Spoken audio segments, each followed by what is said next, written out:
requires that automobiles sold in this country be equipped with systems capable of providing restraint to the occupants. One such system is the lap and shoulder belt system.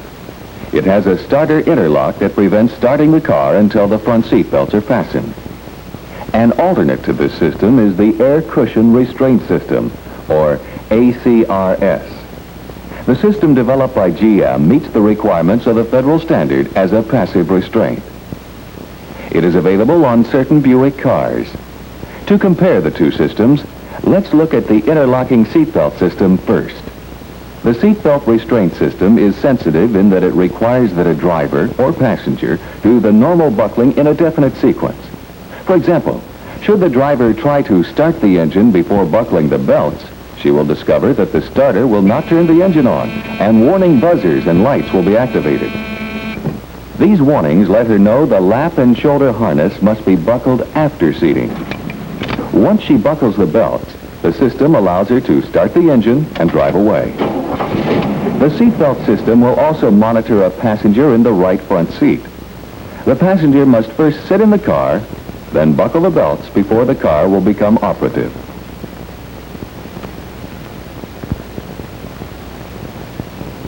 Now, let's watch as a driver prepares to drive in our ACRS-equipped Buick car. Entering the car, she finds a few things are different. Front seat lap belts are provided and should be worn. With the key, she can start the engine immediately. A brief red light signifies that the ACRS is operational and she is ready to drive away. There are no buzzers and there is no starter interlock, no special sequence. The lap belt is added protection against injury and accidents when the air cushion is activated, and protection in those type of accidents where the air cushion is not designed to activate, such as side impacts and rollovers. To see just how and why occupants are protected by the system requires some technical explanation. Best seen in a Buick equipped to show the air cushion restraints at considerably less than their normal speed of functioning. In the event of a frontal collision, this is what would happen, 100 times faster than we see here, in the blink of an eye. The occupants of the front seat are restrained from moving forward into dash or windshield by inflated air cushions. The cushion for the driver comes directly out of the energy-absorbing steering column and wheel. Restraint for the passenger comes out of the instrument panel. The cushion restrains his forward motion.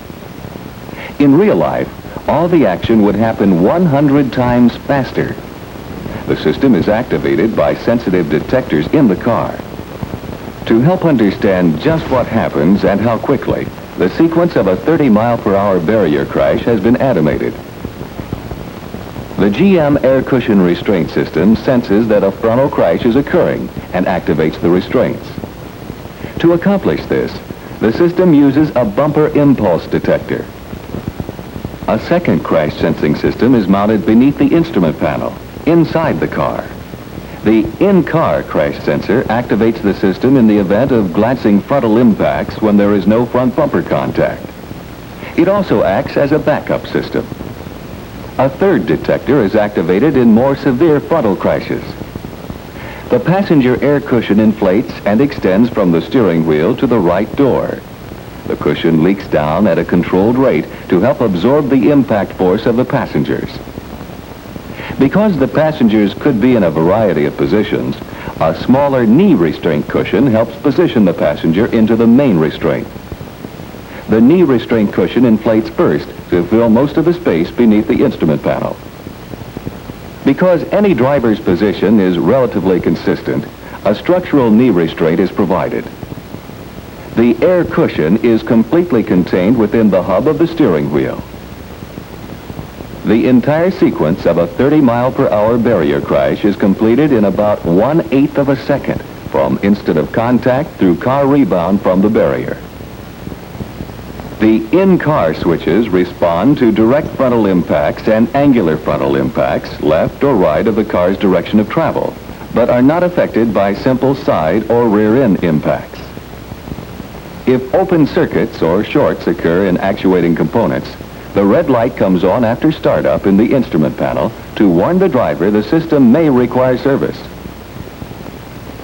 The diagnostic circuit even checks the warning light bulb. For each time the ignition is turned on, the warning lamp should light for 4 to 6 seconds.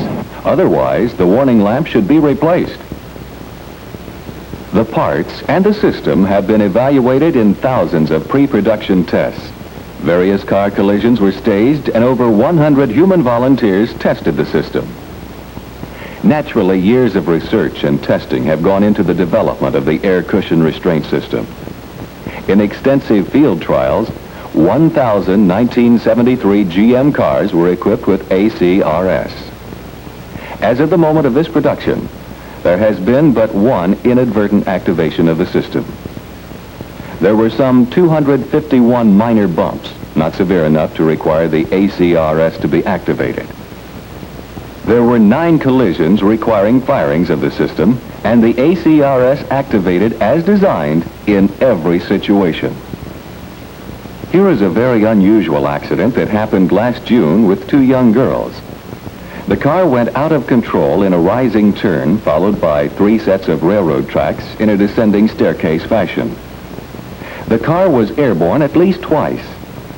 On the second set of tracks, the frame bottomed, decelerating the car enough to set off the total system. The car continued across the third set of tracks, deflating both right tires and continuing across a ditch and finally into a 19-inch utility pole at an estimated speed of 28 miles per hour. Drivers of some of these field trial cars had this to say. It's something I'll never forget, I'll tell you that much. It wasn't really, I didn't think it was that bad till I saw the car accident. I asked Marion when we were sitting in that, a car, I go, how bad is it? She goes, I think it can be fixed. You know, and I thought, oh, then, you know, we're okay. It can be fixed, but when I saw it, I thought, we were pretty lucky. I thought, how did we get through that? I was glad the airbags were there. I remember going over the railroad tracks, and it was really bumpy and everything, and then I remember something coming at me, and I don't remember too much after that. That was probably the bag coming at you. It was. Very good. Did it hurt you in any way? No, it didn't. I mean, it didn't hurt me at all. There's a couple things that I like about it, especially in my job. I visit a lot of our plants. I'm in and out of the car daily. I have passengers in and out of the car, and I like the convenience of not having to have the shoulder harness on and of not having these the lights and the buzzers that are in the standard cars on and off, and so it's quite a convenience there. That checkout system gives me a lot of confidence too. I guess we got a kind of a space age system in an automobile today, and I'm just real pleased. John, last July, you had an accident in one of our air cushion-equipped cars. Could you tell us something of your experience in that accident? Yes, I was traveling about 25 miles an hour and ran into a parked vehicle and hit it perhaps on an angle of about a foot. And of course, immediately upon impact, the bag did discharge. And I'm confident that it did save me from some very, very serious injuries. The car has, in fact, been rebuilt, the system replaced, and is being used with a great amount of confidence within our firm. The Southwest Research Institute in San Antonio ran tests using volunteers under controlled conditions. We asked them to find out how people react if there were an inadvertent firing. Here's the first run now. The driver is a middle-aged woman. She knows that we can trigger the ACRS, but she doesn't know when. What did you think of the sound? Did the noise bother you? It startled me, yes. Were you able to maintain control of the car at all times? No problem at all. It was just a moment, and then you could put the bag right down and see. No problem at all.